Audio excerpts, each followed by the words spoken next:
Votre enfant a du mal à rester en place. Donc, votre enfant bouge énormément, il court dans tous les sens, il balance ses pieds, ses jambes, il se ronge les ongles.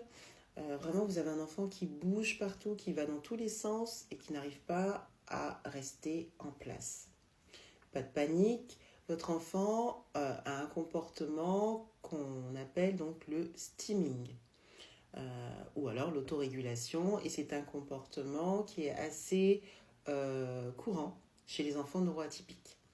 Donc il ne faut surtout pas le gronder, il ne faut surtout pas chercher à supprimer ou à réprimer en fait ce comportement, qui est un comportement qui permet à votre enfant qui est neuroatypique d'autoréguler ses émotions et de se rassurer, tout comme les enfants qui sucent leur pouce.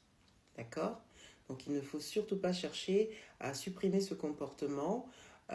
En revanche, on peut l'aider en tout cas à atténuer ces comportements qui sont qualifiés en société de comportements troubles, voire dysfonctionnels.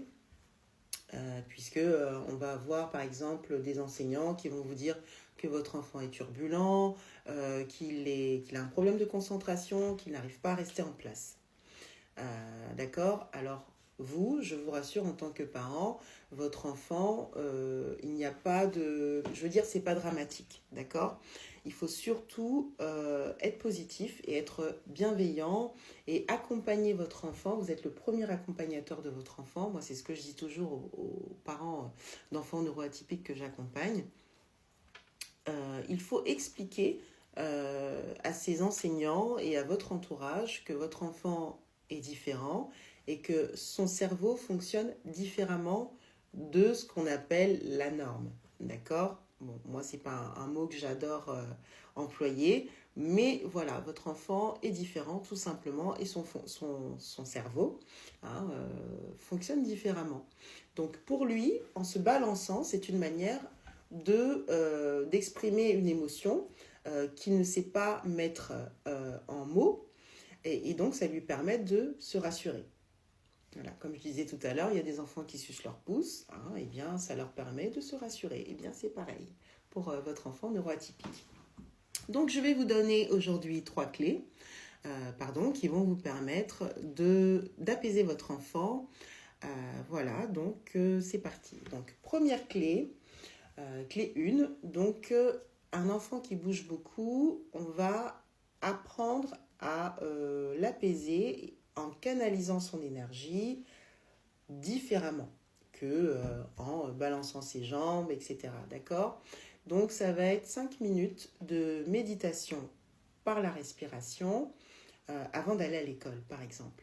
Donc plutôt que de lui mettre un dessin animé, ce qui est fortement déconseillé, puisque ça va agir sur le cerveau de votre enfant, qui est déjà différent, et ça va faire en sorte que votre enfant, voilà, il soit justement encore plus énervé, et c'est pas ce qu'on veut. Nous, ce qu'on veut, c'est l'apaiser, apaiser son cerveau. Donc, ce qu'on va faire, c'est lui apprendre à respirer. D'accord ? Vous mettez un timer en place, vous mettez 5 minutes. Chaque matin, avant d'aller à l'école, vous lui préparez un petit espace, un petit tapis de yoga, un petit coussin, une petite odeur assez sympathique. Et voilà, soit peut-être une musique en fond sonore, et vous lui apprenez à respirer. Et vous lui dites, tu sais, ici c'est l'espace-temps calme. Si jamais tu te sens en colère, fâché, stressé, énervé, tu peux toujours mettre en pratique ce qu'on vient d'apprendre aujourd'hui à l'espace-temps calme, que ce soit à l'école, voilà, si jamais, parce que ça peut arriver. Souvent, moi j'ai des parents qui arrivent et qui disent mais mon enfant est violent à l'école.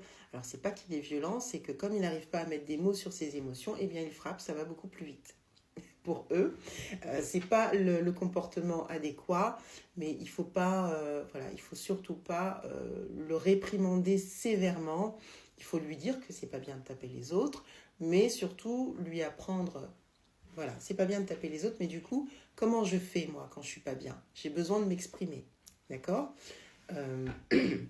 Pardon. Et donc, c'est là que tout se joue. Donc, vous allez mettre en place ces 3 clés. Donc, la première, c'est la méditation. Alors, vous lui dites, quand tu t'énerves et que tu n'arrives pas à exprimer ce que tu ressens, ce n'est pas grave, eh bien, respire. Tu vois, là, on l'a appris dans le temps calme. Tu vois que tu te sens beaucoup mieux, tu es apaisé. Moi, je vais te laisser aller en classe et maman, voilà, ou papa va aller à l'école aussi serein. D'accord? Eh bien, moi, je fais la même chose de mon côté. Quand je me sens pas bien, parce que les adultes aussi parfois se sentent pas bien, eh bien, je respire. Eh bien, vous dites la même chose aux enfants ou à votre enfant qui est neuroatypique. Donc ça, c'est un. Deuxième clé, il va falloir, si ce n'est pas encore fait, permettre à votre enfant, tous les mercredis après-midi ou les samedis matins, selon votre emploi du temps, à pratiquer un exercice physique qui lui permette de se dépenser.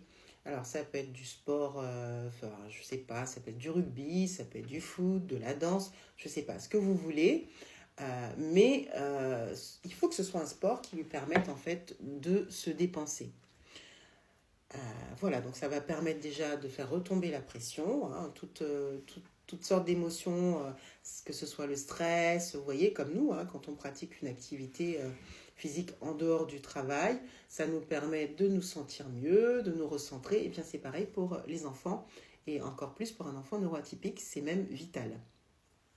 Troisième chose, on va parler donc des fidget toys, qui sont des objets sensoriels, hein, des jouets sensoriels. Donc souvent, c'est représenté sur des petits ballons, des petites balles avec des petits picots, voilà, qui sont assez molles et faciles à manipuler. Et comme c'est mou et que c'est assez agréable dans la main, ça peut permettre à l'enfant de s'apaiser quand il ne se sent pas bien. D'accord? Et vous avez aussi, pour la concentration, amusez-vous avec votre enfant, des jeux de construction. Des jeux comme ça en bois, vous voyez, c'est coloré. Sinon, ce que je conseille généralement, ce sont des caplas. Et pour ceux qui n'ont pas le budget des caplas, eh ben, ces jeux de construction, vous les trouvez à moins de 10 euros, au maximum 30 euros pour une grosse boîte, un seau, hein, avec plusieurs pièces, 30 pièces, voire jusqu'à 100 pièces, chez Action, hein, ou dans d'autres magasins de jouets. Et voilà, vous lui dites, bah écoute, on va mettre le timer en place et aujourd'hui, on va jouer pendant 5 minutes. Tu vas jouer avec maman ou avec papa si vous êtes le papa. Et on va s'amuser à construire une grande tour. Donc voilà, vous voyez, vous lui dites, bah moi je mets un capla, tu vois, et toi, tu en mets un autre. Tu peux choisir la couleur que tu veux. Et surtout, tu ne pleures pas ou tu ne te fâches pas. Si il se casse, c'est tout à fait normal. D'accord? Ça peut arriver et on va juste recommencer. Donc voilà. Et quand vous pratiquez ces 3 clés que je viens de vous donner, vous allez voir que votre enfant va apprendre à, être beaucoup plus apaisé, beaucoup plus serein, l'environnement également, et puis il va apprendre à recentrer son énergie, apprendre à se concentrer petit à petit, vous verrez de l'évolution, et il y aura un petit peu plus de concentration dans tout ce qu'il fait. Voilà, donc n'hésitez pas à me contacter, je suis Maïla Diva, art thérapeute certifiée et coach en troubles du spectre autistique. Voilà, donc si vous avez des questions, n'hésitez pas à me les laisser en commentaire ou en message privé. Je me ferai un réel plaisir de vous répondre. À très bientôt.